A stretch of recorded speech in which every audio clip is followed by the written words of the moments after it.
Bonjour à tous. Ouvrez le banc.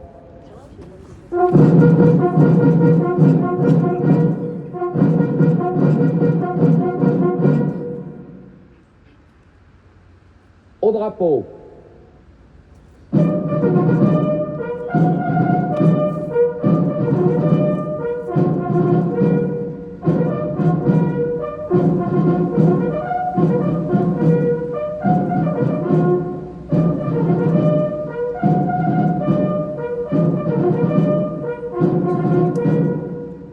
Aux morts.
Eh bien, tout d'abord, saluons la présence de Madame la députée, Mesdames et Messieurs les élus, les représentants des corps constitués, notre officier de police municipale, notre porte-drapeau, chers concitoyens.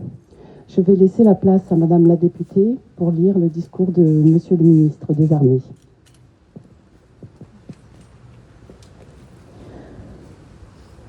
Le 11 novembre 1923, cela fait 5 ans déjà que, dans la clairière de Rétonde, le maréchal Foch a apposé sa signature sur la convention d'armistice.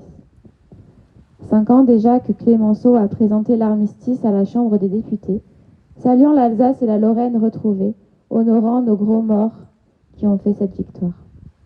Et dans cette heure terrible, à l'appel du carillon des églises et des beffrois, dans le silence des canons qui se sont tus, coulent à travers tout le pays des larmes de soulagement et de fierté. Le 11 novembre 1923, cela fait 5 ans que les blessures cicatrisent lentement.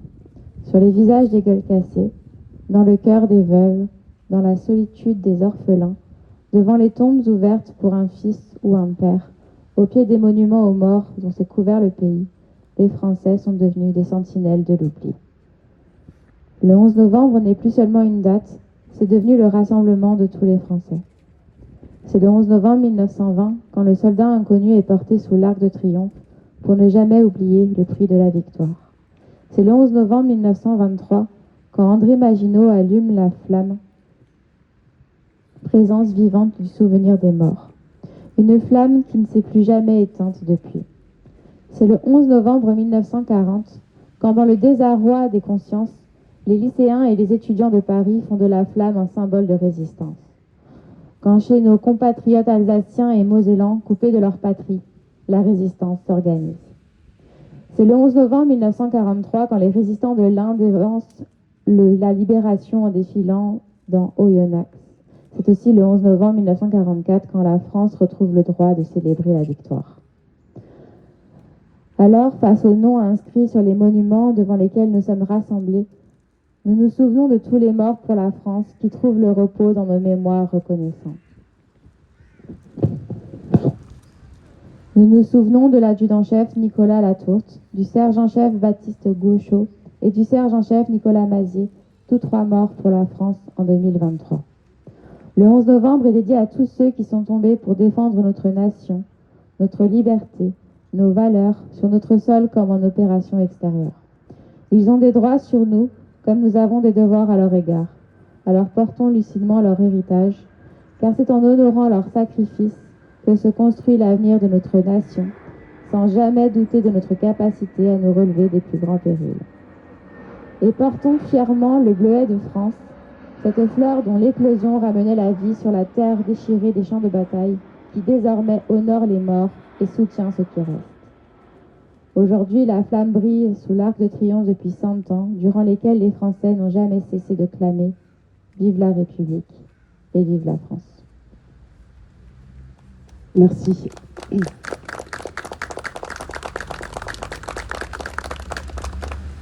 Je vais vous rajouter quelques petits mots. Aujourd'hui, nous nous réunissons pour commémorer... Pardon.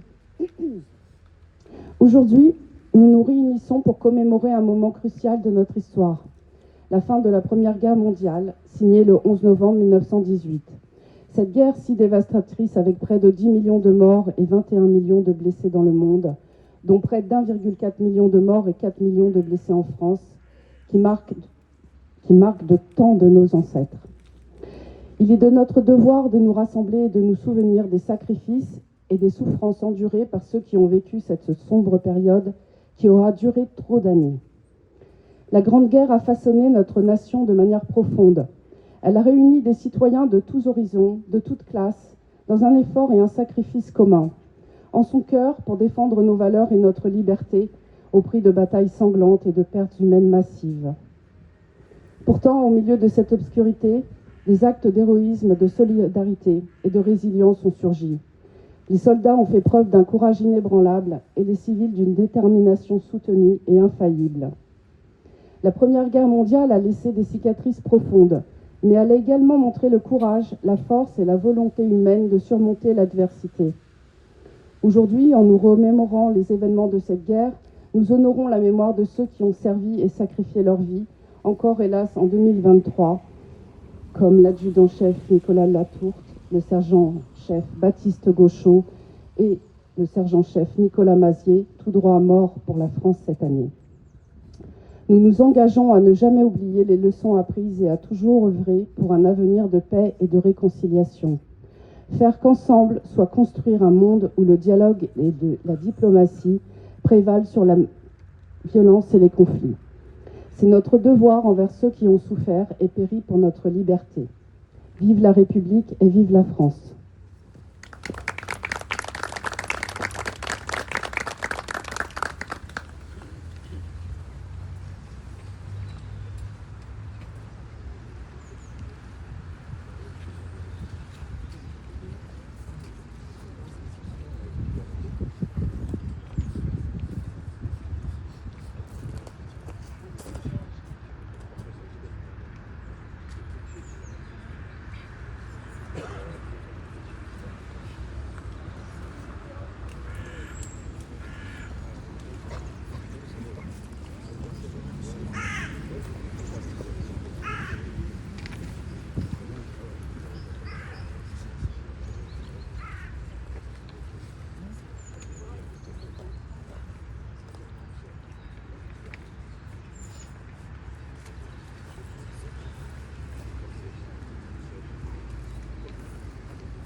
Aux enfants de Compans, mort pour la France.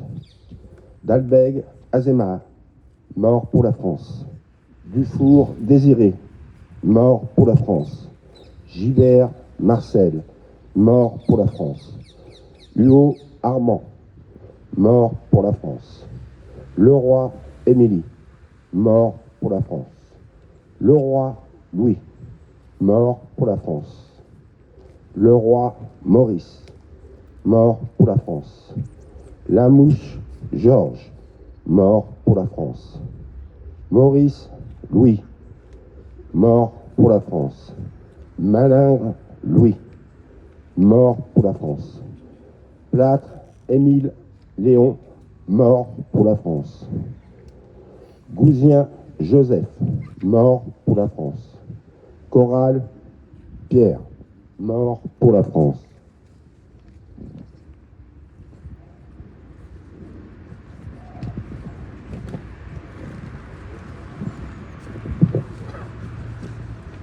Pour l'Indochine, mort pour la France, Zilnek, Joseph. Soldats morts pour la France en 2023. Le 18 août 2023 en Irak, 19e régiment du génie, Besançon, sergent Sof, ATP Gaucho, Baptiste, 27 ans, mort pour la France. Le 20 août 2023 en Irak, 6e régiment du génie, à Angers, adjudant-chef, ATP Latour, Nicolas, 29 ans, mort pour la France. Le 29 août 2023, en Irak, CPA numéro 10, bataillon 123 Orléans, Brissy, sergent-chef ATP Mazier, Nicolas, 32 ans, mort pour la France. Merci de votre attention.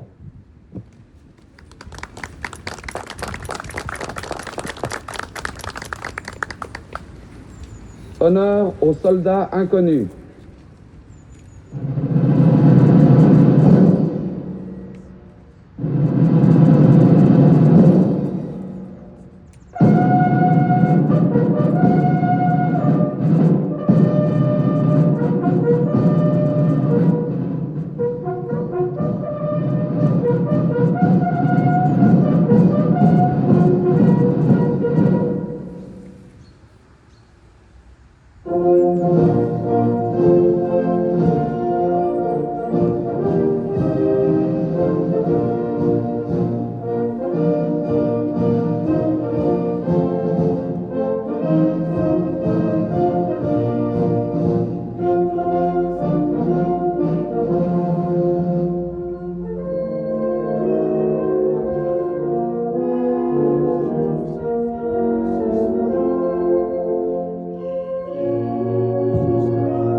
Merci.